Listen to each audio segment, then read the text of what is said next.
नमस्कार विद्यार्थी मित्रांनो, आज आपण फक्त मेमरी ड्रॉइंग आणि स्टील लाईफचे नियम बघणार आहोत। पेपरपूर्वी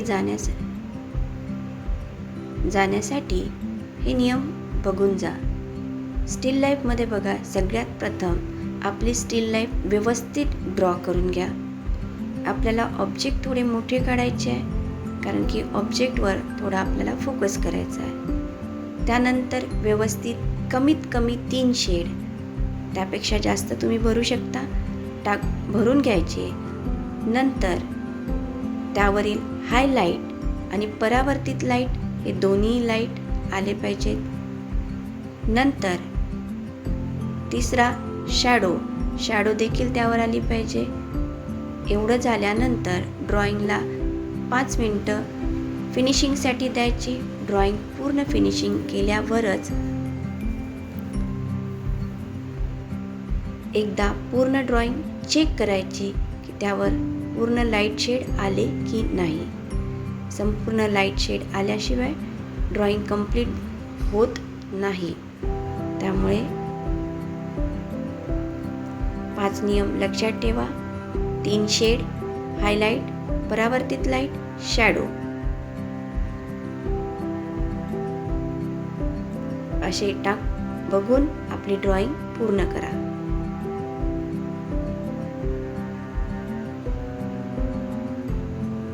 ड्रेपरीवर सुद्धा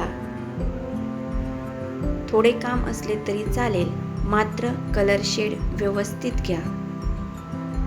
त्यानंतर आपण मेमरी ड्रॉइंगचे नियम बघू। मेमरी ड्रॉइंगमध्ये सर्वात प्रथम 3 फिगर असणे आवश्यक आहे, त्याही अगदी व्यवस्थित। एक ही एवढी मोठी आपली मेन फिगर असायला हवी आणि प्रत्येक फिगरचे हावभाव हे वेगवेगळे असायला हवे। ते त्या ड्रॉइंगच्या विषयाशी रिलेटेड असायला हवे। जसे या ड्रॉइंगमध्ये बघा, पतंग उडवणारी मुले जर दाखवली आहेत तर त्या रिलेटेड रील, मांजा, पतंग ह्या 3ही गोष्टी आलेल्या आहेत आणि त्या प्रत्येक मुलांची ॲक्शन ही पतंग उडवताना दिसती आहे। याच्या बॅकग्राऊंडला आपण अगदी बारीक छोट्या छोट्या अशा फिगर्स घेतल्या आहे, त्याही चालतात, परंतु मेन फिगर ह्या व्यवस्थितच असायला हव्यात। कलर शेड भरताना ज्या साईडनी लाईट शेड दिलेला आहे त्या प्रत्येक फिगरवर त्याच साईडनी कलर शेड असायला हवा। शिवाय प्रत्येक ड्रॉइंगला थोडीशी शॅडो देखील हवायला हवा। प्रसंग पाहूनच आपल्याला मेमरी ड्रॉइंगमध्ये कलरिंग करायची आहे। इथे बघा, हा विवाह प्रसंग आहे, तर या फिगरमध्ये बॅकग्राऊंडवर पेक्षा आपण त्या फिगरच्या प्रत्येक बारीक गोष्टीवर लक्ष केंद्रित केलेलं आहे। विवाह प्रसंग असल्यामुळे वधूवर हे जे दाखवले आहे त्यांच्या ज्वेलरीपासून तर सगळ्या या गोष्टीकडे लक्ष देणं आवश्यक आहे। बॅकग्राऊंडमध्ये आपण अगदी हलकासा कलर टाकून तो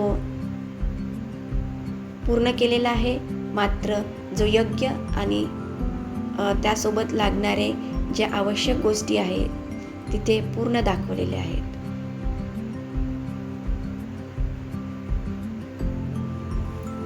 अशा प्रकारे प्रसंगानुसार ड्रॉइंगची कलरिंग करायची असते आणि त्या प्रसंगानुसारच तिथे पूर्ण ऑब्जेक्ट आणि ते दिसायला हवे। यासारखे व्हिडिओ